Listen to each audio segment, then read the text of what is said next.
Brett, I guess why specifically has it been such a struggle for Joel the last couple of nights?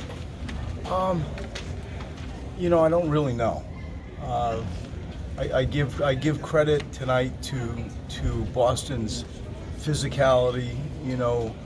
He didn't start the game well with turnovers. I think we had 7 in the first period. He had 4 of those, and they came at him. They came at him off the dribble.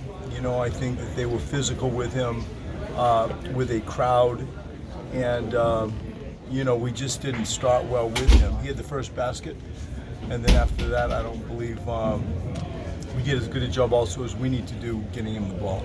Brett, how much of a problem was it spacing versus just not hitting open shots tonight?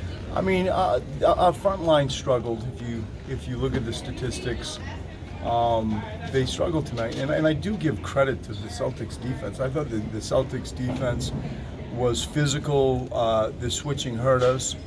They rolled out, that athletic style, the physicality style that hurt our front line tonight. And Joe struggled tonight. And you combine that with, shooting 7 for 33 from the 3-point line. It's going to make for a long night offensively. Fred, is Joe healthy with his finger? I think there are some times it doesn't feel it, like when he's in a crowd trying to finish or pass. But his conditioning is fine. You can't put any blame on that. But it's clear, like, he hasn't played much basketball lately, and it's going to take some time. Even as good as he is, it's going to take a little bit of time for him to get going again. You had talked this morning about these 3 games being kind of a chance to kind of test where you guys are at. I mean, obviously it's a difficult loss, but is this a disappointing start beyond the loss from the way kind of the game went? Absolutely, yeah. You don't leave Boston thinking any other thing than that's a disappointing loss. I thought that really it was never a game. I think we got it to 13. I was surprised it was as close as it was really in the first half, given our volume of turnovers. And we fouled a lot. I think they had 25 first half free throws. And so you go into halftime, and I think it was like 58-50. You're only really down 8. And then they jumped out quickly, and then from that point, it really wasn't a game.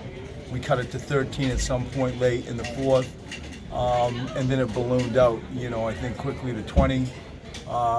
We tried everything from blitzing to living in a zone for a while, and we just couldn't find our rhythm. Is there any added disappointment in the fact that, given the way you guys played on Thursday, you emphasized trying to come in here and play well today? Say that one more time. Is there any added disappointment in the fact that, given the way you guys played Thursday, you emphasized coming in and playing well today, and then they jump out? I think it was 22-8 in the first quarter. Yeah, not really. It accumulates in general. I think to point to the Atlanta loss and sort of connect why didn't we come out better. I'm not doing that. I give the Celtics credit defensively with how they started, but in general, to lose tonight the way we lost tonight, I thought there was a physicality difference in the game, and as I said, I give the Celtics credit, but it's certainly something that we got to admit. That being said, big picture, is it encouraging to see Ben continue to play the way that he played tonight? I mean, he was, downhill all game, it seemed like. Yeah, and it is. Like, you look at the body of work that he has had over, I think it's 11 games now, where there is a committed downhill aggression. And I think for the most part, when that's clogged up, because that's really not going to be playoff basketball a lot, or it shouldn't be. Historically, that's not the way the playoffs work. He's done a good job of coming to 2-foot jump stops and finding people. I think he had one turnover tonight where he left, went off on a 1-foot sort of approach and had no plan, had a turnover. But by and large, I think his turnovers have been reduced in that downhill kamikaze environment in a good way. And we understand, we want to space shooters around him and give him open lanes and let him be Ben. I think it's one of our better ways to play, to tap into what he does. Coach, Ben played the entire first quarter. I think he played 40 minutes or close to it. Was that just the way the game dictated? You wanted to have Ben out there? The first period especially, I go back and forth with Ben, where at times I take him out with about, 2.5, 3 minutes left, and I come in with a backup point guard. Lately it's been Raul. just the flow of the game and the fact that we did start slow. I wanted to just keep one of your best players on the floor, and so we wrote him out in the first period. Accumulating an abundance of like high minute games isn't really what I seek. Tonight I played him for that reason. Is there I know there's still about 30 games left, but when do you start to look at the standings in terms of where you guys are at in terms of, you know, home court and various things? Is it still too early for that? No, it isn't. I quietly pay attention, but if you said what's more important, like you looking at the standings and really studying that versus do you just feel like you're playing good basketball?